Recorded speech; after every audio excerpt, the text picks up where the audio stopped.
The website for the trans-exclusionary, quote, Women's Bill of Rights offers draft legislation that not only uses superficially feminist language, but looks strikingly like the abortion rights group NARAL's website, down to the purple color scheme and Lady Liberty references. And this is what I'm talking about when it comes to the right-wing civil rights ladder dilemma. The idea that the precedence of oppression against a certain marginalized group can be used to oppress another marginalized group, and also the pitting of two marginalized groups together, divide and conquer, makes them easier to control. Makes it easier to get your way if you're a right-winger, because then you can take both of their bodily autonomy out. If you can use fake feminist cosplay rhetoric against trans people, you can try to drive a wedge between women and people with the capacity to give birth and trans people, making it harder for those two groups to stand together in solidarity and fight for their shared goals, and then make it easier to oppress both of them, which is the ultimate goal of people utilizing this tactic.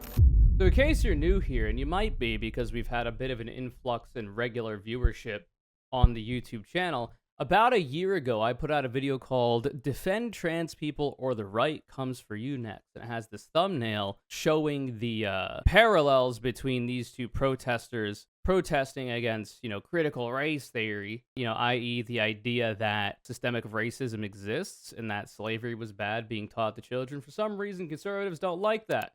Makes you wonder why.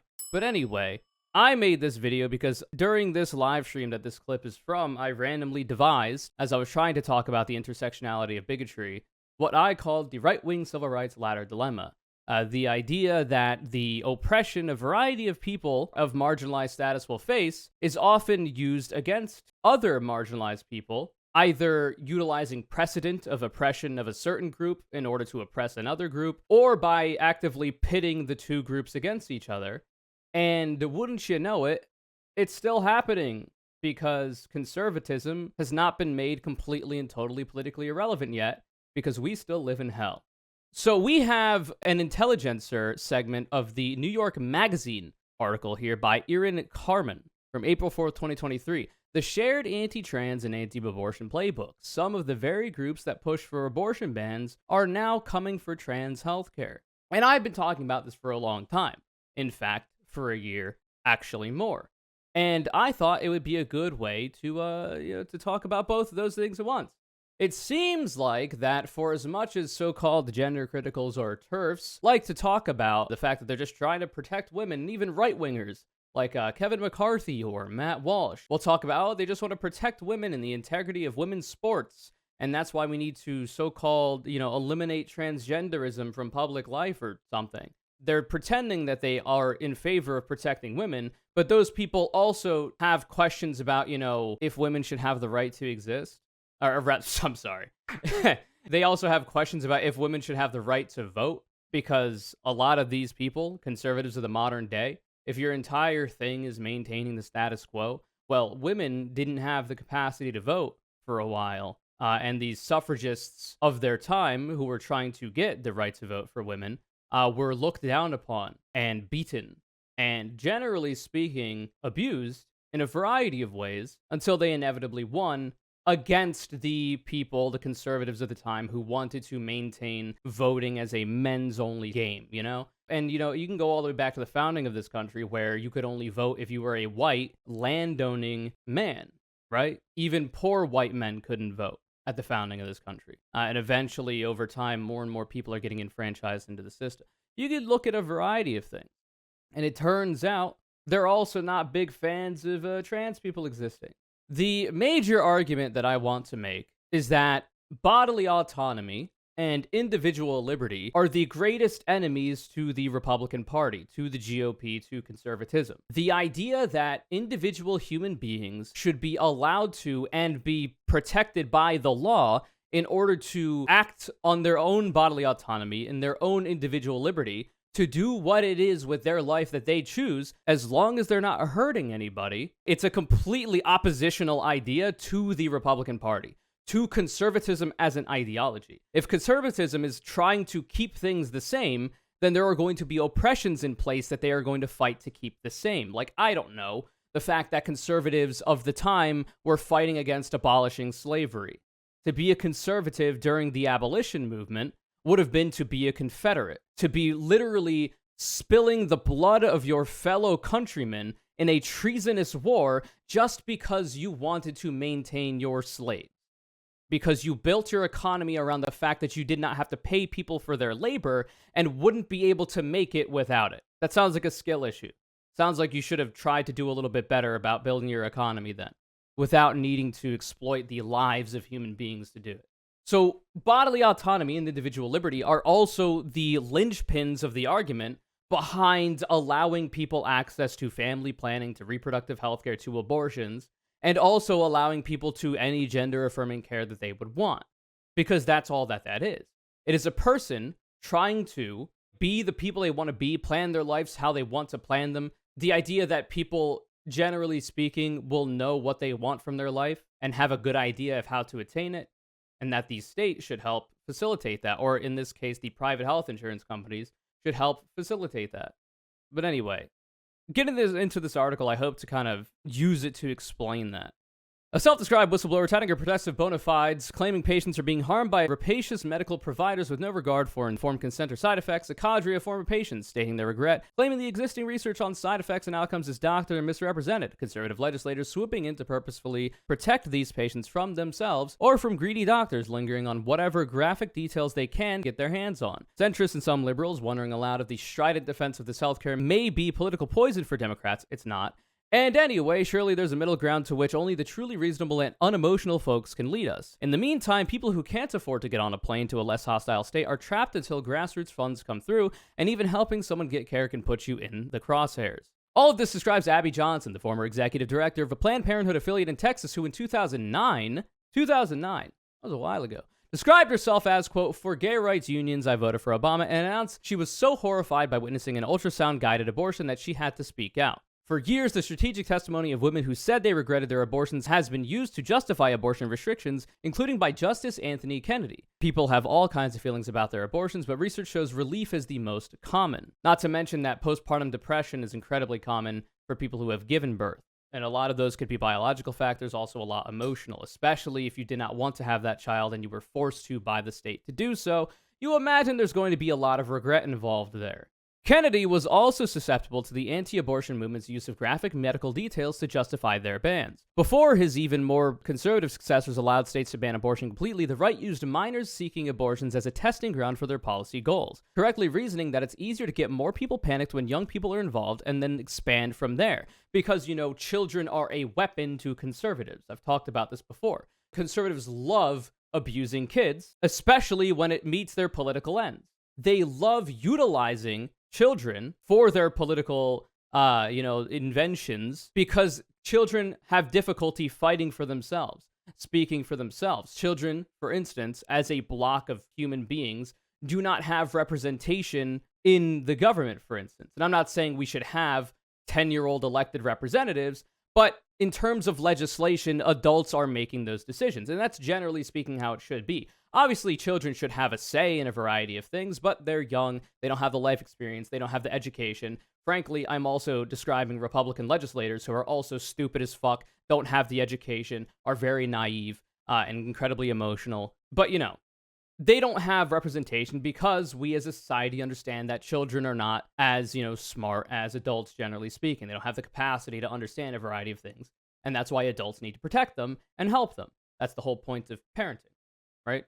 But because of that, it is incredibly difficult for those children to voice their concerns about things that they do have the capacity to have as well. Like, for instance, it should not be illegal for me as a kid to want to wear a dress if society expects that I should wear pants instead because I'm a boy or whatever. And that shouldn't also lead to my parents being labeled child abusers and being victimized by the state. But, good luck in Florida if you live there. Or the idea that children who are actually the victims of abuse often don't get a lot of help with that, especially in a variety of states that do not have good laws protecting them. See also the states that still allow for child marriage, the majority of which are Republican, and the majority of child marriages happen in Republican-led states. See also the fact that in a variety of Republican states, they still allow for corporal punishment in school, paddling or spanking of children by the teachers as a form of punishment, which all major organizations who look into this have determined to literally just be child abuse in the home and at school. It doesn't help. It only harms. It is just child abuse, but it is mandated by the state corporal punishment with parental consent if a parent is, abusive enough to their kids to want to outsource that to a teacher if their kid acts out in school. It is harder for children to speak out on behalf of themselves because of this, which is why right-wingers utilize them as their political weapon. This is also why they're big fans of abortion, because children might be at a point where they can speak, ones that have already been born, and they can actually voice their concerns, even if they might not have all the information, even if they might not be educated on the topic, even if they don't have the correct words to describe what it is they're feeling or thinking. They're still human beings. They have the capacity to speak. However, the unborn, they can't speak for themselves. And that's kind of the whole point. If your major political weapon against the liberals is unborn children in the abortion fight, well, those kids aren't born, meaning they can't speak for themselves. So it is like the perfect weapon for conservatives. Because you'll have, for instance, kids who are trans who will come out and be like, yo, no, my parents are fucking cool. My doctors are poggers, actually. They've given me a lot of this information. I go by a different name. I go by a different pronouns. I dress a different way. We're chilling. And it makes me happier as a kid, as a human being. But the unborn can't do that. They can't speak for themselves, so the Republicans will speak for them, utilizing them, right? But of course, the old argument is that, Republicans only care about the unborn, and then they stop giving a fuck about them after they're born, while they go on to cut social welfare programs that benefit children and the families of children, cutting SNAP, cutting public education funds. They don't give a shit about children broadly after they're born. They just like using the unborn ones for their political ends, which is maintaining control over the bodily autonomy and individual liberty of women and people who have the capacity to give birth, and in this newer case, trans people. More recently, Texas led the way in passing laws targeting those who aid and abet, quote-unquote, abortions, incentivizing abortion bounty hunters with cash rewards. Also, they do this all the time, aid and abet abortions, which would be the doctors and also anybody who points people to a doctor that would be able to give them that service. They have gone after doctors for a long time. It is easier to talk about criminalizing doctors who are performing abortions than it is criminalizing the people who are receiving those abortions, the patients. It is harder to do that, which is why Donald Trump got a lot of flack for saying that women should be getting penalized for getting abortions. Going after the doctors is a lot easier, which we're seeing with the anti-trans fight. They're not, well, I guess in Florida and Missouri, they're trying to now criminalize trans people simply existing, but the primary fight for them is legislating away medical access to gender-affirming care. They're trying to ban the medical care, which is a way of going after the doctors. And doctors with a lot of those bans will actually potentially risk their licenses if they actually administer the standards of care that all major medical organizations have agreed upon when it comes to the treatment of gender dysphoria and trans people broadly. They go after the doctors because it is harder to make, in the affirmative side of gender-affirming care, arguments about bodily autonomy and individual liberty, because you're talking about the doctor and not the patient themselves. But that's why you have to focus this entire conversation on bodily autonomy, on individual liberty, because that is the linchpin, like I said. It is anathema to conservative politics for people to be having individual liberty. They don't like it. It can't work with their worldview. Of course, all this could also describe Jamie Reed, who self-describes as a, quote, queer woman politically to the left of Bernie Sanders, but teamed up with the right to condemn her former employer, the Washington University Transgender Center at St. Louis Children's Hospital, in a February affidavit and article. So that's in Missouri, which we're going to be talking about. It applies to so-called, quote-unquote, detransitioners who have been the faces of campaigns to pass legislation banning transgender healthcare or limiting transgender people's access to public spaces, though research shows the vast majority of trans adults are happier after their transition. The research also shows that for trans youth, by the way. It could easily be about the, quote, parental rights bills passing in states across the country, which have already given way to bills seeking to ban access to care for adults. And anti-trans lawmakers have added aiding and abetting laws to their repertoire. It is the same playbook as the anti-abortion playbook, as the anti-bodily autonomy for women and people who have the capacity to give birth playbook. It's the same thing. Local reporting seriously undermined Johnson and Reed's claims, but only after the splashy national headlines about the apostates' outrageous allegations had already made their mark. It's too soon to say what's next for Reed, but I know what happened with Johnson. A glide path on the right-wing speaking circuit capped at the Republican National Convention in 2020, where she endorsed Donald Trump on stage. Despite her professed left-wing views, Reed's choice of attorneys suggests a certain openness to other associations. They include a local Republican councilman in Bernadette Broyles, who is best known for advising on Florida's, quote, Don't Say Gay bill, which recently extended to up to 12th grade, because it's never just been about kids. Broyles is listed as an ally by the Alliance Defending Freedom, the ADF, a group whose leaders like to rail against the, quote, homosexual agenda, and helped draft and defend the Mississippi abortion ban that became the vehicle to overturn Roe v. Wade last year. The ADF is also behind the suit asking a sympathetic Trump-appointed judge to ban one of two pills used in abortion medication abortion, which is expected to be decided any day now. So this is an older one. It was that Texas judge, Judge Kacsmack or whatever, did rule against it, and now mifepristone is on the chopping block, potentially banned for a variety of people who would be seeking it, and it's been the standard for 23 years. It is literally a pill that is supposed to be for abortions in the earliest term. All of this to say that the same small group of people who have made abortion almost impossible in swaths of the country and aren't done yet are now trying to ban trans healthcare. So far, the same playbook, which comes down to fomenting moral panic around the most vulnerable and co-opting progressive tropes to help fuel it, is working well for them. Wow. There's reason to believe that Republicans, at least in more purple states, are worried about the kind of electoral backlash that was reflected in the referendum rejecting an abortion ban in Kansas last year and the recent midterm elections. You might remember that referendum that people in Kansas voted for that did not require them to rely on their elected representatives, but was a direct democracy kind of ballot initiative, was overwhelmingly in favor of allowing for abortion in the red state of Kansas. Republicans are kind of aware that the public is not on their side. All data suggests that it's not. Even Republicans have questions about it, because there will be a lot of Republican women who are very anti-abortion until it comes to pass that they might actually benefit from one. Be it there was an accident when it comes to protection they were using, or they were potentially victims of rape. This is, there's a very consistent theme of anti-choice Republican men legislating away the rights of people to get abortions in their states, but then sending their mistresses, the people they cheat on their wives with, to go get abortions in other states when there's an oopsie and there's an accidental potential baby on the way, right?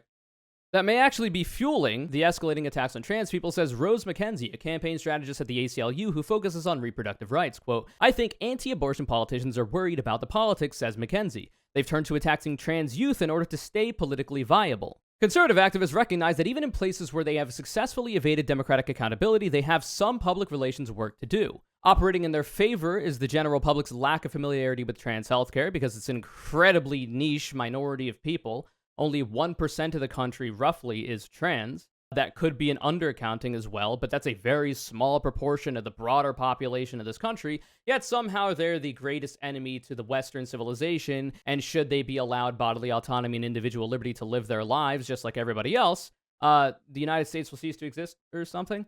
Which creates an opportunity to shape the issue. They're elevating supposed whistleblowers who are ready to tell gruesome stories, using isolated cases to obscure the bigger picture, and inserting doubt about the judgments of major medical associations. And as they did with the restrictions on abortion, contraception, and sex education, they're focusing on youth first, because they understand that it's much harder to convince the public to restrict the lives of adults, even if the, quote, parental rights rhetoric is only about the rights of parents who don't want their child to access gender-affirming care. Quote, you have parents of trans kids standing in front of these lawmakers and saying, I have rights, I should be able to get my child the care that they need, which is the standard of care for the treatment of trans people. And lawmakers looking right back at them and saying, absolutely not, says Arlie Christian, a campaign strategist at the ACLU who focuses on trans justice. And I don't know if we get into it in this segment, but in another segment that I did on YouTube, which we'll also link to, the thumbnail says manufactured trans.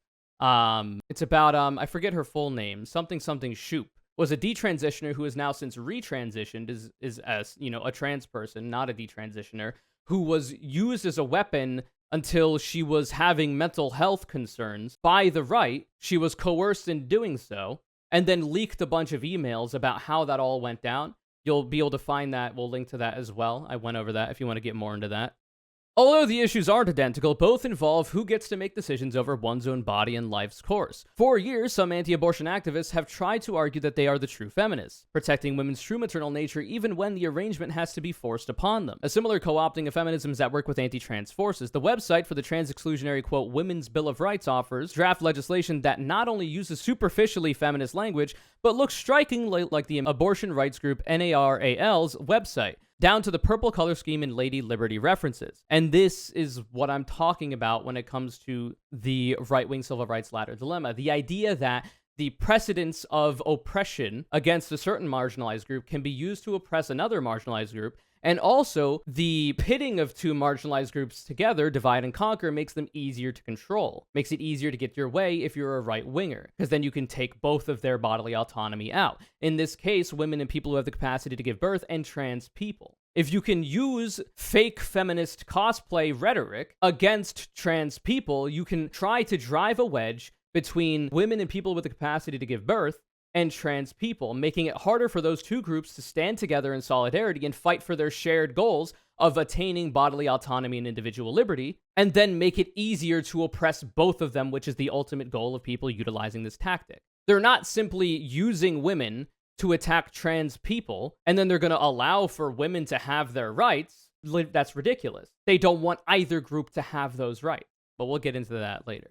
Look a little closer, and you'll see the co-sponsors are the Independent Women's Forum, a right-wing funded group that grew out of the Women for Judge Thomas, as in Clarence, the disgraced judge whose wife, Ginny Thomas, had a major part to play, apparently, or a part to play in the Jan 6th attempted insurrection, allegedly, and also who is currently in hot water for a variety of really bad ethical breaches of not disclosing a variety of gifts he's gotten from Hitler fan, billionaire megadonor Harlan Crow, who has a signed copy of Mein Kampf, who also apparently bought the house that Justice Clarence Thomas' mother lives in, and his mother still lives there, and did not actually disclose any of that. He's currently in hot water, should be impeached, or, if he has any dignity, step down, but he won't, because that would potentially open up the avenue for Biden to nominate another lifetime appointment to the Supreme Court. So he'll stay there for as long as he can until maybe they get a Republican in office after Biden. Hopefully that doesn't happen.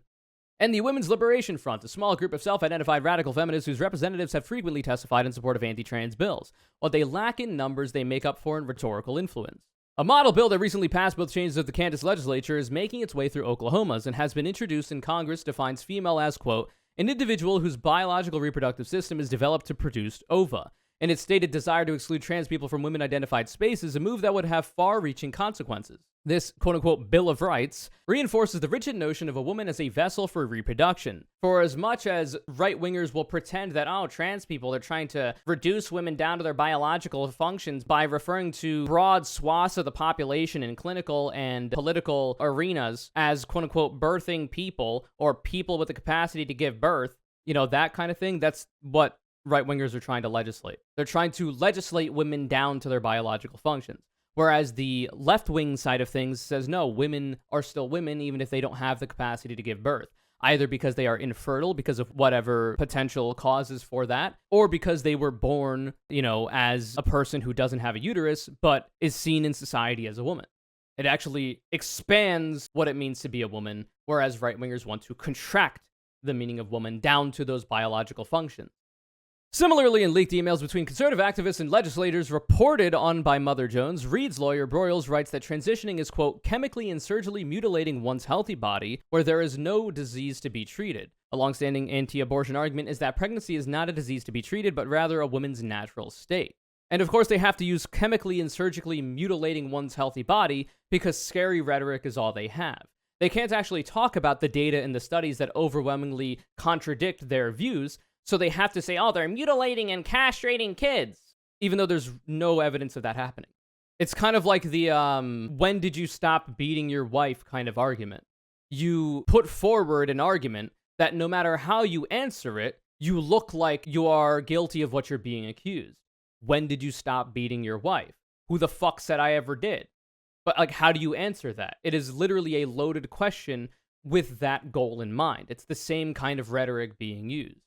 You can find similar logic in ADF's filing on behalf of the plaintiffs in the bid to ban a common abortion pill. It uses curious language to describe a long-approved medication that the FDA should have heeded the supposed impact of a, quote, hormone-blocking regimen on the developing bodies of adolescent girls in an apparent attempt to link the pill to puberty blockers. Listen to the conservative panic about trans youth for long enough, and you'll hear lots of talk about young girls, quote-unquote, sterilizing themselves, underscoring that part of the terror here is a vacant uterus, because conservatives only see women and people with the capacity to give birth as that. That's it. They don't see them as anything else. They see them as baby incubators, even when they're children, clearly, as we're seeing here, which is really fucking gross. And I don't think I need to tell you why that is. Never mind that they also oppose gender-neutral language that recognizes that trans and non-binary people also get pregnant. We've reached the point of cross-pollination. We used to hear a lot more from the political center about how if only radical pro-abortion forces moderated, a rational compromise could be reached. One of the bleak consequences of the Dobbs decision is that almost no one seriously suggests that anymore. Roe is dead, and it's harder to accuse advocates of hysterically exaggerating the threat when emboldened state legislators are openly talking about executing abortion patients. The accusation of going too far too fast has now been aimed at supporters of trans rights. Meanwhile, the end of federal protections for abortion rights has left trans people more vulnerable. Utilizing the precedent of oppressing one group against the other. Who's talked about that before? It's almost like there's a whole worldview and way of looking at these kinds of things. I don't know, what is it called? Parallel? No. Perpendicularism? Intersectionalism. The thing that they say is cultural, Marxist, anti-American, Orwellian language or something. CRT bullshit. Quote, do we have a constitutional right to privacy anymore? I don't know, says the Center for Constitutional Rights senior staff attorney. How in the hell do I pronounce this? I feel like an asshole. I have never seen this name before. Igbo? Chinyere. Chinyere? I mean, yeah, fine. Chinyere Izi? Ezi? Izai. I'm a whole constitutional lawyer, and I can't tell you with certainty now that Roe v. Wade has been stricken, if each and every substantive due process case that was decided on the theory that there's a constitutionally protected right to privacy, to decisional autonomy, to medical decision-making, I don't know if that exists anymore, such that we'll be able to defeat these laws. These interconnections don't have to happen only on the right. When I interviewed Mackenzie, it was in conjunction with her colleague Christian. They're trying to coordinate with each other more. So are medical providers, Mackenzie pointed out. Quote, stigmatized healthcare, abortion, and gender-affirming care are sometimes siloed off from the rest of the medical community, and so a lot of the community clinics kind of group together, she said. These providers are used to being targeted by lawmakers and getting death threats. Sometimes these providers are even one and the same, she added. Planned Parenthood offers gender-affirming care. That fact is not lost in the Missouri state government. When abortion was legal in Missouri, state health officials subjected Planned Parenthood to fishing expeditions, including an infamous spreadsheet that officials admitted tracked patients' last menstrual periods. It's literally just a police state. This is literally Big Brother spying on your uterus. So much for the George Orwell's 1989 Animal Crossing citing right-wingers, who seem to be very up in arms about any kind of governmental overreach until it overreaches into either the backpack of your child or the uterus of your mother. Now the Attorney General has opened up a new probe related to trans healthcare. Recognizing the parallels here doesn't mean shutting down reporting about, say, whether some healthcare providers are behaving unethically. In limited cases, stigma and fear of the rights using individual bad actors to bring down access for all have led to unsafe abortion providers continuing to operate for far too long, because if you make legal abortion illegal, you just make safe abortion illegal because people will still look for it. And back alley abortions through unregulated third parties, are more likely to lead to infertility or death.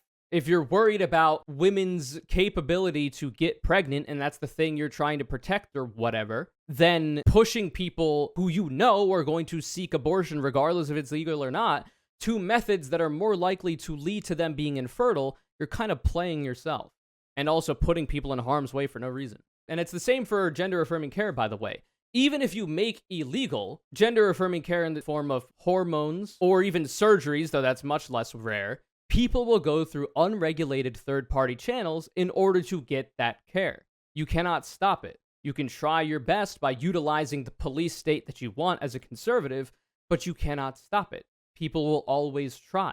So what you need to do is understand that these people are not hurting anybody, and then allow for them to look for the safest possible avenues, which are going to be regulated sources, i.e. their fucking doctor. So either people seeking abortion pills are going to try to buy it third party, or people seeking hormones are going to try to buy it third party, which happens. There are people that already do that. Now, usually what you're doing is you're buying that from actual regulated sources. You're just not getting it prescribed to you by a doctor, and then you're looking at the standards of care about the dosaging, and you go from there when it comes to gender-affirming care. That's also the same for when it comes to abortion pills, but there are people who do end up, the whole classic coat hanger imagery, and go through things like that for surgeries. It's more common, I believe, with abortion than it is for gender-affirming care, because I don't think any trans people are trying to do that shit for themselves. And it's just incredibly unsafe. But these attacks depend on a divided potential opposition, on the ability to obscure the big picture, and on forgetting what has come before. Put another way, don't be a mark. This is a coordinated, well-designed plan. The cost of falling for it isn't just being tricked or not seeing the world clearly. It's the sacrificing of the most vulnerable people to activists who have no intention of stopping there, and also have no intention of helping literally anybody. None of this helps anybody. It only hurts people. That's it. But that's the Republican goal. Republicans in this country don't want to help people. The only things they want to do is cut taxes for the wealthy and utilize issues like this in order to get people to vote for them out of fear. In order to cut taxes for the wealthy, deregulate multinational corporations so that they can keep fucking you over, the worker, and paying you less. Making you work longer hours for less pay and less safe conditions. That's the ultimate thing that they do. That's the thing that they're most consistent in doing. That's what leads to the amount of wealth inequality we have in this country, and the fact that the rich continually get richer even after the fucking pandemic, which ostensibly was hurting them. Like I've said before, and the right losing the youth has them panicking, they, the right, Republicans, understand that cutting taxes on the wealthy and deregulating multinational corporation is not really a winning issue. You're not going to get a lot of average Joes to vote for you, which you kind of need to win, at least currently. They're trying to undo democracy so that they don't need it, but for now, you kind of need them.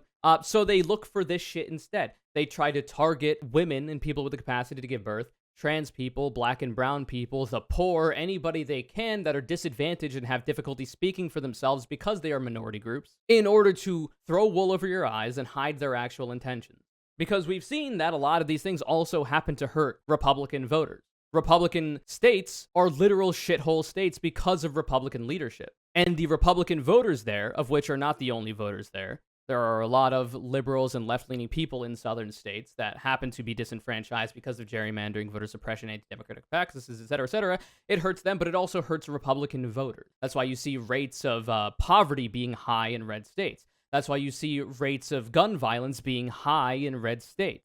That's how you see rates of crime being high in red states. What they want to do is utilize these two groups, women broadly, people with the capacity to give birth as well, and trans people against each other to divide and conquer. Because if you can legislate as precedent away the bodily autonomy and individual liberty of one marginalized group, you can do it for the other, and the other, and the other, until you control all of them. And that's the ultimate goal. So I guess we'll go into the right-wing civil rights ladder dilemma because of that. So I, like I say, devised this a long time ago. It is not all-inclusive. It is not all-encompassing. I really quickly whipped it up, and I don't know how better to design it because I'm not a graphic designer or a person who is regularly for my job making stuff like this, but I thought it worked pretty well. So here we have the right-wing civil rights ladder dilemma. So right now, as you can see, there is a ladder, and then there is this big obstacle, and at the top of it, there's a very peculiar flag here that seems to be missing something in the middle. And the end point, once you get up to the top of the ladder, is patriarchal white supremacist dictatorship, because that's what this country was founded on, right? When this country was founded, right-wingers in this country had everything they wanted. The founders of this country successfully seceded from the king, from Britain, from England, from the UK, bruv, and created the United States of America after a very bloody revolutionary war. The country was not built on peaceful protest, it was built on literal war and unpeaceful protest, and continues to be, right? Sometimes for good reasons, sometimes for bad. The idea of no taxation without representation and not wanting to have a religion forced upon them were big motivators for the Revolutionary War and the secession that the founding fathers and the citizens of the now United States were doing. But they had a patriarchal white supremacist dictatorship. It was not a perfect system, no matter how much Republicans want to tell you it was, because that's what they wish was still the case. Conservatism, keep things the same. So patriarchal, meaning that women were the property of their husbands and fathers. Women could not vote. They could not own property. They could not do anything. They were the property of their fathers until they were the property of their husbands after being married off. There was actually a practice of bartering with other men, other fathers, and selling your daughters off, essentially, in arrangements with their sons in order to have kind of mutually beneficial business arrangements, etc., etc. Kind of similar to a caste system and arranged marriages, because there were a lot of arranged marriages, right? Women were property of men at that time. That's the patriarchal aspect of it.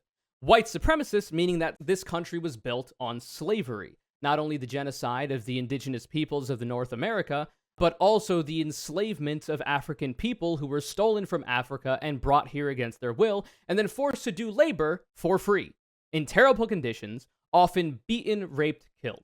Black people were not seen as fully fledged human beings. They were not allowed to vote. They had no representation. They were not allowed to own property. They were not even allowed to do a variety of things that women were allowed to do. Broadly speaking, white women were allowed to do. They were worse off, but it was still bad for both parties. And then dictatorship, meaning that in order to maintain that, you require dictatorial control. You require authoritarian control, which they had. If you only allow for white, landowning, capital-owning men to vote, well, then you have control over everything. Because the people who you are oppressing, in this case, women, black and brown people, they don't have any representation. They cannot elect people or be elected to represent themselves, so they have no representation in politics. So whatever legislation that relates to them is put into place is going to be done by the people that are actively oppressing them. Obviously, throughout human history, there's a variety of things that happen, people that came up that were very influential and led non-violent and also violent protests to attain rights for a variety of people, For the people, African people, Black Americans at a certain point, that were stolen from Africa, enslaved, and utilized for slave labor, and treated as capital, meaning assets, they were not human beings, to the slave owners. Those people eventually had enough support in the broader public and also very charismatic leaders in the broader public, like Frederick Douglass, like Malcolm X, like Dr. Martin Luther King Jr., that eventually slavery is abolished by Abraham Lincoln in the 13th Amendment. Then the segregation that was in place is, on paper at least, gotten rid of by a variety of violent and nonviolent protests. Eventually, you have a lot of these different rungs being broken away. So let's get to the ladder now. So that's the end goal for the conservatives of this country, for the Republican Party, for the GOP, because that's what they started with. They liked it a lot. Now they don't have it, and they've been taking a series of L's that have lessened their grasp on this. Now, right now, we'll have this little guy down here who looks conspicuously like somebody else in history, who is currently burning in hell where he deserves. Let's see if we can keep him here. But that's not currently where he's at, unfortunately. We got a series of rungs on a ladder here to get back to this point. The top rung here, we have black people. So we've gone through the history of what that constitutes. Non-white people as well, next up.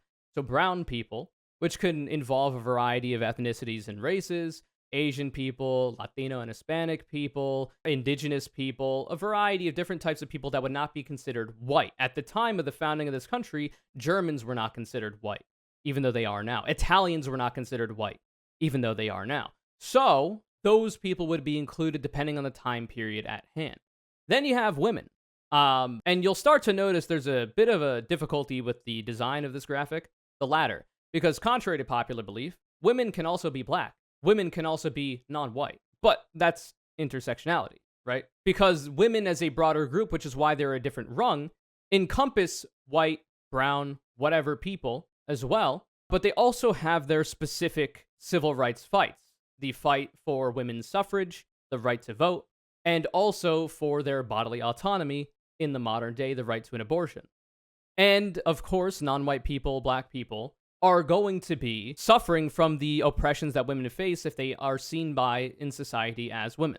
So a lot of these rungs can move around. I have them set up in this way, partially because of historical precedent, partially because of the ongoing fights in the modern day, but all of these are currently still being fought for. The rights of these groups are still being fought for in the modern day. Then you have gay people, which have always existed, contrary to popular belief, were not invented after Obama was elected or Biden was elected. Gay people are also back on the chopping block. They always have been, but they saw a little bit of reprieve after the Supreme Court decision that legalized gay in 2015, gay marriage. They kind of got a little bit of heat taken off them, but now it's back to full throttle because now we got trans people who have also always existed, but not to the same number as gay people or women, non-white people, black people. There's also population numbers involved here. Trans people are an incredible minority, especially when you get into trans people that also happen to be black or non-white. So right now, this is what we're talking about. You can kind of lump gay and trans people in together because there's usually a lot of overlap there. And then we also have women in the article we're talking about. So you'll notice that there are these rungs here, and they're broken currently. That said, they're not gone, right? The ideal would be, oh, we have these rungs here. Well, how about we just do this, right? How about instead of, worrying about breaking these rungs, how about we just get rid of the ladder entirely? So that this jackwagon down here can never make it back to their ultimate goal of a patriarchal white supremacist dictatorship, aka returning to tradition. Remember what they took for you, type beat. Why not just do that? Well, we're trying to. Intersectional feminism kind of hopes to do that, but it's not that easy. So what we've done in society since then, abolishing slavery, except for if you're convicted of a federal crime with the 13th Amendment, legalizing gay marriage, women's suffrage and ability to, open their own bank accounts and stuff like that, be their own autonomous, independent human beings. All of this has only broken the rungs of the ladder. It hasn't removed the rung, right? And because the rungs are only broken, they can be repaired, as we're seeing. So the repairing in this case, for, in the point of view of the white supremacist, the right-winger, the conservatives, the Republicans, would be to legislate oppression against these groups. That's the idea.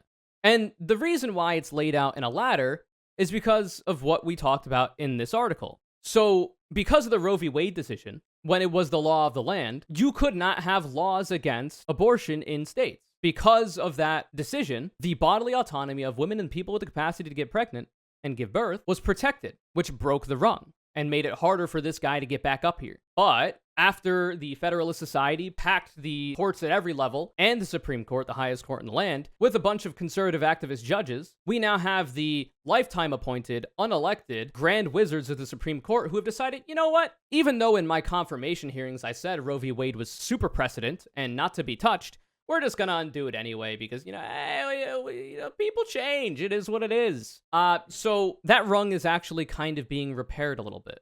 That rung is actually kind of being patched up, as we've seen. We're also now looking at the precedent for that rung being patched up. After the overturn of Roe v. Wade, there was hints that, we might look at Obergefell now. We might look at Lawrence now when it comes to gay people. The making anti-sodomy laws illegal, and also maybe undoing the right to gay marriage, making it so that you cannot decline to marry a gay couple. If that happens, well, this rung is kind of put back into place.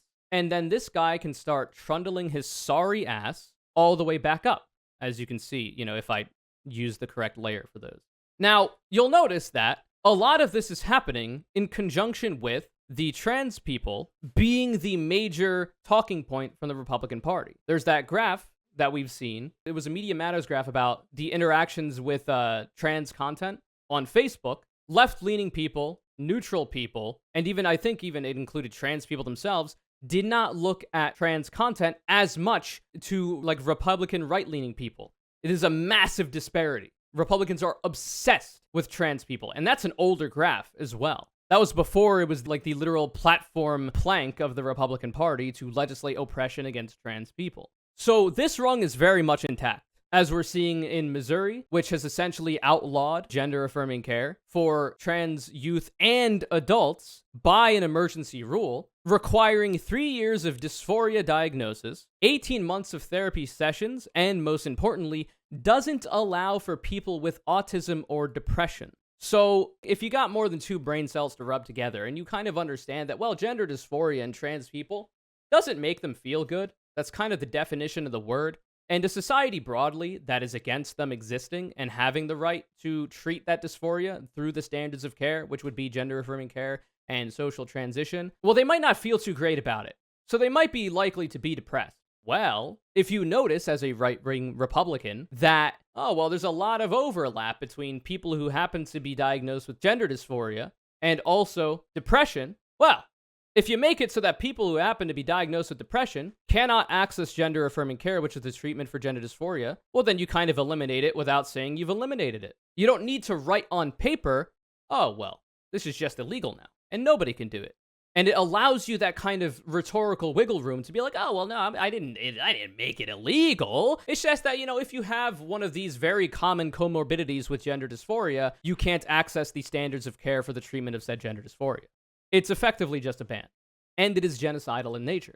It is an attempt to eliminate trans people by either making it impossible for them to achieve self-actualization, to achieve individual liberty, to achieve bodily autonomy. There is also a heavy correlation with lack of access to medical gender-affirming care, or negative social stigma, and lack of access to affirming people in your social transition who are willing to call you by your chosen name, by your preferred pronouns, who see you as a human being just living their lives and not as some, fucking freak or whatever, with, unfortunately, attempted suicide.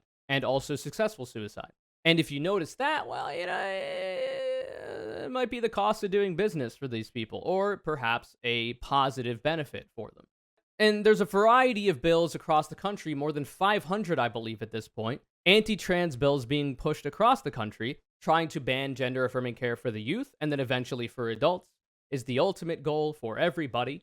Also, banning them from public places like Trump's military ban, way back when he was still president, like banning them from utilizing the restrooms, going in to take a shit and piss and leave like everybody else, of the one that they're most comfortable in. Because you kind of don't want a person who in every way on the outside looks like a woman to go into the men's room. Because if the argument is, oh, well, having a woman surrounded by men in the bathroom might lead to that woman getting hurt by those men, well, then why are you sending a person who, by any estimation, looks like a woman into the men's room? You're kind of condemning them to the fate that you say you don't want for biological women, which is just an attempt to eliminate trans people from public, right? If you can't use a public bathroom because you can't go to either of them anymore, because you'll be unsafe in the men's room if you look sufficiently like a woman, or you could be unsafe in the women's room if people clock you as a trans person and then you get in trouble with the law, or beaten for going in, which has happened before, usually by men trying to protect the women or whatever, even though motherfuckers are just going in there to shit and piss and leave. Well, then it's going to be harder to go out in public as a trans person and be publicly, openly trans, right?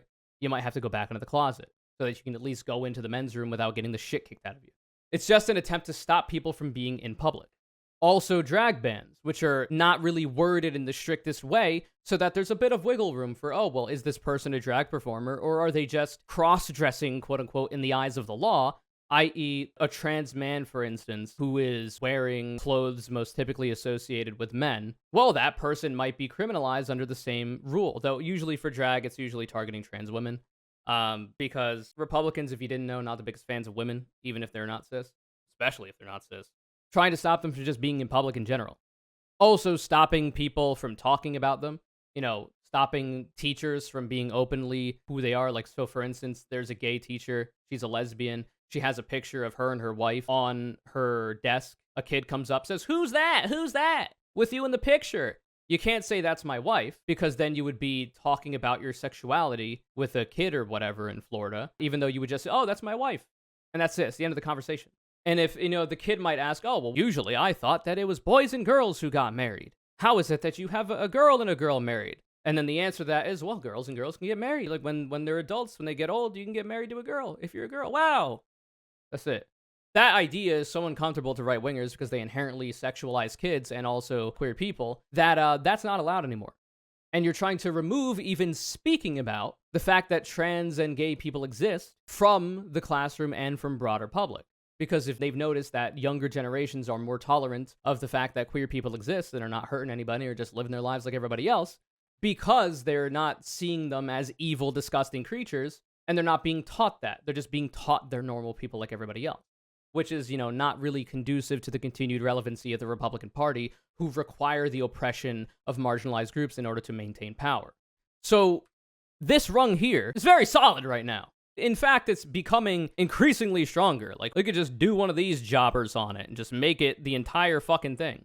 So now, if you're on a ladder and you've got a broken rung above you and you can't really climb up it, well, if you have at least one of them and you're dangling here, like you can't get a crane and bring yourself up there. I'm talking about just this image here. Well, if you can latch onto one of them, well, you can start to repair the other one, maybe. Or the other one, maybe. Because these motherfuckers like to jump past certain rungs and around certain rungs. They're surprisingly acrobatic with their mental gymnastics to try to justify all this shit.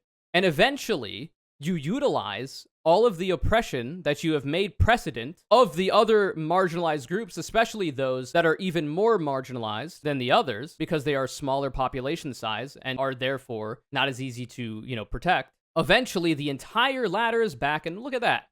We're back up here. fastening this suspicious flag up here. That's the idea.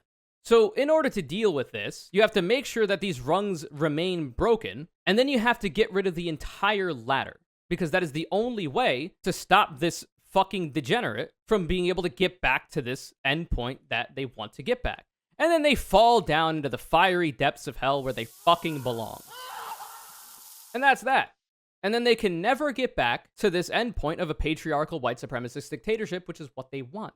And that's difficult, because it is easier, a lie can travel around the world faster than the truth can put its pants on. It is easier to lie about the minority groups that you seek to oppress than it is to have the actual truth be told and understood by people. And then at that point, it's going to be easier for oppression to be legislated, codified into law, and utilized in order for this guy to get back to this point.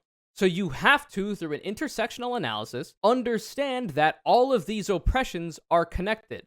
That's why they're on the same ladder. They will utilize the struggles that women and people with the capacity to give birth face when it comes to abortion and the precedent of Roe v. Wade being overturned in order to attack gay people's right to get married, in order to attack gay people's rights to do whatever it is they're doing behind closed doors with consenting adults as long as they're not hurting anybody. By going after Obergefell, by going after Lawrence. In order to get rid of this ladder, you need to codify into law and into the broader social fabric the idea that all of these marginalized groups are literally just fucking human beings, brother. Just human beings, normal folks, living their lives, working a job they hate to make ends meet, getting exploited by a fucking capitalist just like you are, like everybody else. They're not different from you. And they need to have protections for them being codified into law. Otherwise, this slimy piece of shit, degenerate, waste of life, no life motherfucker will continue to try to oppress them and get back to this point. I don't know how much I need to repeat all this, but I hope you get the idea. There's a little bit more, and then there's some positive stuff I want to end on. From Jillian Brandstetter, my feed. An overlooked reason for the flood of anti-trans bills and rhetoric is the hope they could stem the bleed of a post-Dobbs political fallout with rampant, non-stop transphobia. They were hoping you'd be so afraid of our, trans people's freedom, you wouldn't mind sacrificing your own. So here we have, after a few hours, I've received statements or seen tweets from 26 Senate Democrats opposing the Texas ruling. This is the ruling by Judge Kacsmack, the Trump-appointed judge, who ruled that mifepristone, a 23-year-long precedent by the FDA, is now not allowed to be used for the earliest term abortions, an abortion pill. I've only seen one statement from a Senate Republican celebrating the ruling. This tweet by Mississippi's Senator Hyde Smith. Terry Schilling and APP first started trying to sell the GOP on transphobia as a way of winning over many of the same voters now clubbing them over abortion. Even if people are soft on an issue like trans athletes, it's too niche a grievance to overcome their deficit on abortion. So they understand, Republicans do, that attacking people's individual liberty and bodily autonomy to access an abortion is incredibly unpopular, even among their own voters, though it's a little bit more popular there. And they realize that that hurts them in elections. So what they wanted to do was throw smoke in your eyes, throw sand in your eyes, and be like, oh my God, don't look at any of the banning of mifepristone. Don't look at any of the overturn of Roe v. Wade. Look at these scary trans people. These scary trans people, they're ruining the integrity of women's sports, and they're trying to invade women's spaces, and they're somehow a threat to women, right? They try to twist themselves into a pretzel to make you scared of trans people, who are an incredible minority in this country, only 1% of the population, who are literally just living their lives, trying to access medical care to have the best quality of life that they can. It's the same thing they've always done, right? If you remember the fights against immigration and immigrant labor, they're taking your jobs, brother. They were able to successfully craft the narrative that a capitalist, a boss, a owner of a company was not actually the problem for hiring an immigrant laborer, a person who they could exploit and pay less, because if they asked for a raise or better working conditions, they could just get them deported. Can't do that with a natural born or a person who has their citizenship. Look at these scary brown people. They're coming and taking your jobs and having sex with your wife, and they happen to be better at having sex than you with your wife, and then your wife is going to leave them because they're better at having sex with your wife than you. And you got to look at them while we cut taxes on the wealthy and deregulate your fucking industry that you work in, which allows the boss to subject you, a citizen of this country, to worse conditions and pay you less. It's the same shit. They know that that idea is not as popular, so they have to scare you with brown people. Ooh, look at these brown people. It's so scary. It's the same shit. Also, I will say, In the text of this Missouri AG decision, which effectively just bans gender-affirming care for trans youth and adults, it's not just about the children, it has within it, codified within it, in this decision, in the law. So, of course, before this is, they have to have a dysphoria diagnosis for a prohibitively long length of time, and also if they have depression or autism diagnosis, they can't get gender-affirming care, because for some reason, people with depression and autism are not full human beings, I guess, and can't make these decisions with the help of their doctor, because for some reason, Republicans think less of you if you're depressed. Line number H. This is, what's allowing people to get gender-affirming care and not. So if this happens, you can't get it. So if somebody fails to ensure, at least annually, that the patient is not experiencing social contagion with respect to the patient's gender identity. We've talked about this on the stream before, the idea being that being trans is contagious. A contagion, that's what that means. Usually when you're talking about a contagion, you're talking about infections of some kind, diseases. COVID-19 was a contagion. And ideally, when it comes to something like COVID-19, a disease that kills people, you want to get rid of it. So what is the goal if you're going to describe human beings as a contagion? Well, you have to get rid of them. That's the only other option. This is on the literal Holocaust Museum. Will tell you that this is one of the steps on the path to genocide. Labeling a group of people as a disease, as pests. Because what else are you going to do? If you're saying that people are the victims of a social contagion or are affected by a social contagion and that's the only reason they are trans, well, then how do you deal with that? Well, one of the steps to dealing with, say, COVID-19 was quarantine. Remember quarantine, the lockdowns, where everybody stayed at home and watched Netflix? They would have to do that. Except, how do you do that with trans people? Oh, well, you make it so that they can't be out in public. You make it so that they, say, can't join the military, the largest employer in the United States of America. Or you make it so that they can't go into the bathroom that they're less likely to be hate crimed in. Or you make it so that they can't participate in sports, right? You isolate them from society because if you don't, well, they'll spread the contagion, they're saying. This also means that you isolate that person and alienate them from their friends. If the idea is, kids are becoming trans because they're seeing trans people on TikTok and that's why we got to ban TikTok, well, you have to take away their access to seeing media, which is why Elliot Page being openly trans is so offensive to people like Jordan Peterson. Because people who happen to be trans might see Elliot Page and be like, whoa, if I'm born a girl, I could just be a boy because that's how I feel and that's how I think I am. Well, how about I go through the medical process of medical doctors, mental health professionals, talking to my parents and thinking about this myself, and eventually, over a very prolonged process, either determine that I am or am not trans, and then get the standards of care for that as it is. That would be too scary for Republicans, so you can't let that happen. Also, if you got a kid out there who happens to have trans friends, usually this is done on a social level. Abusive parents will try to isolate their kids from their friends in order to stop them from getting the gay or getting the trans. So you isolate the trans people from those friends, and you isolate even cis kids from their trans friends. And the idea is you isolate that trans person from broader society so that they cannot be seen, so that they cannot be humanized, right? I talk about it all the time. The reason why big cities happen to be more progressive is because you got more people in them. When you have more people in them, you have a higher likelihood of having different demographic groups be there, right? You got white people. You got black people, you got brown people, you got queer people, you got women, you got men. You got a whole bunch of different people in the melting pot that this country's supposed to be. And because of that, you see these people living their lives. You see them going about their daily life while you go about your daily life, going to work, coming home, taking their kids to school, playing with their kids or walking their dog at the park, working in shops, serving you food. You might even have friends who are not like you, which is a scary thought to Republicans. And that makes you humanize those people. That makes you see those people as human beings that are not so different from you after all. And that makes it less likely for you to be afraid of them. And it makes you more likely to start to kind of understand them better. And it makes you less likely to want to oppress them because of that fear that you no longer have.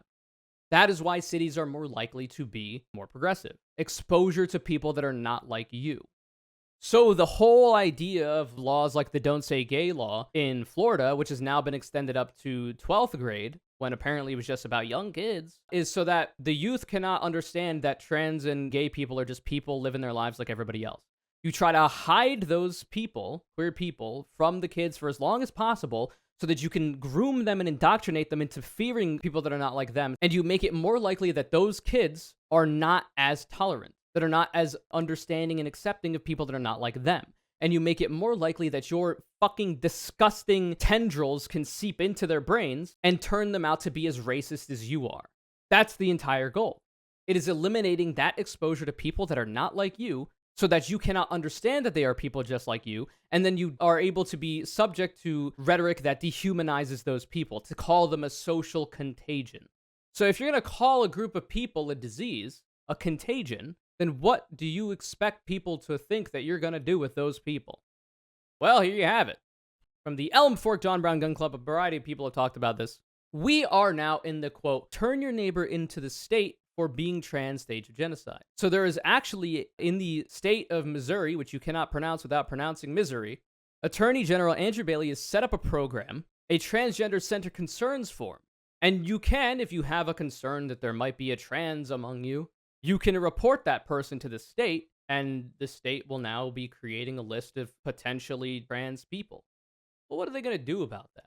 It makes you wonder. Like, if you're going to codify into law that social contagion is what's causing people to be trans, that trans people then are a social contagion, that they're a disease, and then you're putting in place ways for people to tell the state, who has a monopoly on violence, by the way, they control the police, they control the military, the state guard, etc., etc. If they have a list of said people that you're saying are a disease, are a contagion, are a threat to your kids, what are they going to do about it?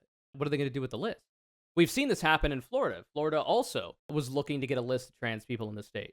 They also moved to make the sexual abuse of kids a capital offense, where you could get the death penalty. And they also have made it so that you no longer need a unanimous decision on a jury to convict someone of the death penalty. You just need, I think, a 2/3 majority. And they've also just been calling trans people, gay people, and their allies pedophiles and child abusers way before the current day. They've been calling and trying to make that perception for people in the minds of the broader populace that all queer people they're saying are threats to children are child abusers since literally the foundation of this country, especially before gay marriage was legalized in 2015. So if you're going to say that simply being queer or trans or gay is more likely to make that person a child abuser, which there is no evidence for, the overwhelming amount of evidence seems to suggest that the average child abuser is a white heterosexual man who knows the child. You know, you're not seeing laws about that. And then you're allowing for that so-called child abuse, which is vaguely defined in that way, to be up for the death penalty. And you're also making it easier for juries to get to a death penalty decision. What's going to happen to this incredibly marginalized community that just happens to be being smeared on a daily basis as child abusers? Huh. And what would happen if you allowed the state to have a list of trans people? Huh. I mean, if they're calling them a contagion, a disease, I wonder. Come on. I don't have to spell it out for you. And I guess, in one way, there are more liberal types who are picking up on this. The Elm Fork John Brown Gun Club, not liberals, leftists. However, there are liberals out there that are kind of catching on to this. They're calling Republicans fascists more often, which is good. And they're also understanding that these are genocidal machinations at play here. There is an allegory. There's an understanding if you look at the Holocaust Memorial, the Auschwitz Memorial, if you look at literally any historian that has studied the Holocaust, we're really far along the steps to a genocide right now of trans people and broadly queer people. They're not safe from it either. And that's good at least. So hopefully that continues. And hopefully it is the case that an over-focus on trans people and trans issues is continuing to be a political loser for them, because it seems to be, which we've talked about in the past as well. I don't understand why being queer is such a pain to these people. Why are they so mad? It upsets their predetermined hierarchy that they require to maintain their stranglehold on power. That is why.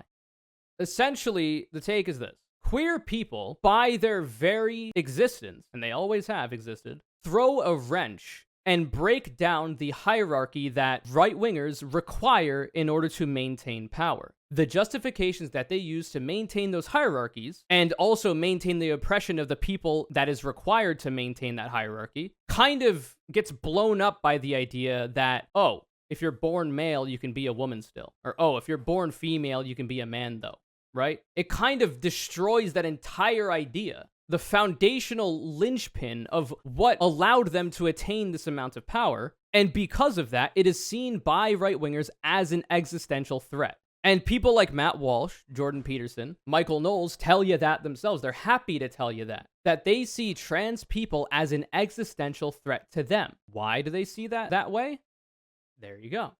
That is why. It's not necessarily that they're disgusted by the idea of a man having sex with another man, though they are. It's not simply that they are worried about women having more autonomy in their lives and no longer be held down by a mediocre man that they know that they are as a right-winger. They are. It's not just that. It's that the hierarchy that they use to justify their position at the top of it gets destroyed if the oppressed groups beneath them start to gain more equality. Because there are more of them than there are of this guy. If trans people, gay people, women, non-white people, black people, and sympathetic white people all stand together, there are far more of them than there are of these people. We see this in elections in the United States of America. The Republicans have not won the popular vote in a long time. They still win the presidency because the participation trophy of the Electoral College, and they still win a variety of lower government seats because of gerrymandering, voter suppression, etc. But if everything was left up to the popular vote, Republicans would never win again because they're not popular, and they know that. So they require this kind of hierarchy to stay at the top. They know they don't have the numbers, so they have to use other means to justify their position. So there's a lot that goes into it, but that's the main root of it, is that adherence to hierarchy. That is the most important part. Then after that follows the disgust, the fear, and all this other bullshit. The very emotional and bitch-made responses that these people have to these groups. To move on to some good news, at least. Speaking of Kansas, who, not the biggest fans, at least the people living there, of banning access to abortion. From Aaron in the Morning, Aaron Reed, the governor of Kansas has just vetoed a gender-affirming care ban as well as a bill that would write transgender Kansans out of all laws. This is an identical bill to the one Representative Zoe Zephyr stood against in Montana and was silenced by Republicans for doing, which I haven't talked about. But the trans representative Zoe Zephyr in Montana was recently censured and silenced by the Montana legislature for standing up for her rights as a trans people against an anti-trans bill. It's very fucked up. The idea that Montana, a bunch of non-trans people are going to get together and make legislation that specifically oppresses trans people, and the one trans representative you have isn't even allowed to talk about it? Ridiculous. The reason why they censured her is because the justification is that she was, out of line for saying something along the lines of, I'm paraphrasing, the next time you bow your heads in prayer, I hope you're able to see the blood on your hands because of these anti-trans bills, which is a fucking banger line, by the way. That's bars, motherfucker. But that's what they're saying is the justification, is that was out of line or something, because they're pussies, they're snowflakes, they're bitches. Unlike you liberals, I'm not so easily triggered. So we got Governor Laura Kelly vetoes 4 GOP bills aimed at regulating the lives of transgender Kansans. Governor Kelly has also vetoed a gender-affirming care ban. These bills were passed without enough votes to override the veto. Very cool. So we saw that, I think it was in Indiana or something, there was a trans sports bill that was vetoed by the governor, but that was eventually overruled by the legislature. In this case, those bills were not passed with enough votes to be overridden, or to override the veto, rather. Which is very good. It means it's safe for now. Also, news from today, the weed day. The ACLU and Lambda Legal have filed suit in Tennessee to block the state's ban on gender-affirming care for trans youth. This is the first lawsuit against the gender-affirming care bans passed this year and will be a major one to watch. Hell yeah. Keep you posted on that, hopefully. Now, of course, that all requires that the courts decide in favor of trans people, aka in favor of reality and scientific and medical consensus and the standards of care that every single major association involved in this process have agreed to when it comes to the treatment of gender dysphoria and trans people and trans youth and trans adults. That would require the courts there to be sympathetic to that reality. And unfortunately, the entire point of the Federalist Society has been to pack the courts at every level with conservative activist judges who do not give a fuck about data, statistics, reality, and are willing to legislate from the bench. We've seen that with the overturn of Roe v. Wade. So, hopefully it works well, but it requires more than that. And it requires people getting active and understanding when there are elections for judges or getting involved in your elections for people that nominate your judges. Because for as much as electoralism is a fuck and is not the be-all, end-all of political engagement, it is certainly one thing you should be engaging in, at least voting, if it is not prohibitively hard for you to do so. Vote for the least bad option, which is always going to be the Democrats, unfortunately. I wish there was a better option, but the first-past-the-post system does not allow for it. Mathematically speaking, third parties are non-viable. Until we can move away from that system to a proportional voting system, we're not going to be able to have valid third parties. So you have to vote for the least bad one and then fight them, which is hard to do. But it is certainly going to be better than having Republicans in power. Also, from a friend of the show, Merrick, so we got a person here that Merrick is currently beefing with. I just care about the graphic. Zoomers and Gen Alpha overwhelmingly support trans people and are going to drag y'all kicking and screaming into a better world. We got here from Pew Research Center, young adults, Democrats, are more likely to say society hasn't gone far enough in accepting people who are transgender. We have a percentage saying our society is blank in accepting people who are transgender. All adults, gone too far at 38%, not gone far enough, 36%. And that's because it's heavily weighted by the fucking boomers. Been about right, 23%. So we'll start from the oldest here. So of course, overwhelmingly, it leans Republican, or are Republicans or people who are going to say it's gone too far because that's the propaganda that they're fed, that they're spoon-fed by Fox News and their Facebook groups. And then not gone far enough, you have 10%. So there are some reasonable Republicans out there, or Republican-leaning people, and been about right 22%, which is, it's better than nothing. Better than this, that's for sure. Overwhelming majority, though, gone too far. And of course, the opposite's going to be the case for Democrats. And you have 65 plus years old, brother. Gone too far, 42%. Not gone far enough, 30%. 30% of 65 plus year olds say society has not gone far enough in accepting people who are transgender. That's not an overwhelming majority. It's a majority that say it's gone too far, but it's not an overwhelming one. There is hope for the boomers yet. Been about right 25%. Then you got 50 to 64, 41 to 31 respectively, 30 to 49, which is where we start to see a change. 37% say gone too far for 30 to 49 year olds. 39% say not far enough. And then if you look at ages 18 to 29, the motherfuckers with the least life experience, but with the most political education, and the most education on a variety of these topics, as it would turn out, I'm in that group. Let's go. 31% say gone too far, which is an absurd metric. There are a lot of dumbasses out there. Not gone far enough in accepting trans people in society, 47%. That's pretty good. And if you look at the graph that we put up on stream before, the amounts of people who are getting older in millennials that end up voting Republican is going the opposite way. I wonder, can I find that? I'll bring up the thumbnail because that's like, I don't remember where the hell it's from. Sick. Good enough. It's this one. You've probably seen it. So here we have GOP voters by age. So as the silent generation got older, more of them voted Republican. As the boomer generation got older, more of them voted Republican. As even Gen X has gotten older, more of them are voting Republican. Millennials, opposite direction. Less of millennials are voting Republican as they get older. Hopefully that line continues to plummet. And that's not even to mention Gen Z as they get up to voting age. So, given that, right-wingers understand their time is up. Their time is limited, which is why they're trying to do all they can to get rid of our democracy, which I've talked about in that video, which we'll link to as well. Hopefully you've seen it. It's a very important video, one of my favorites I've put out. And yeah, that's, I think, a good place to end on. A hopeful note.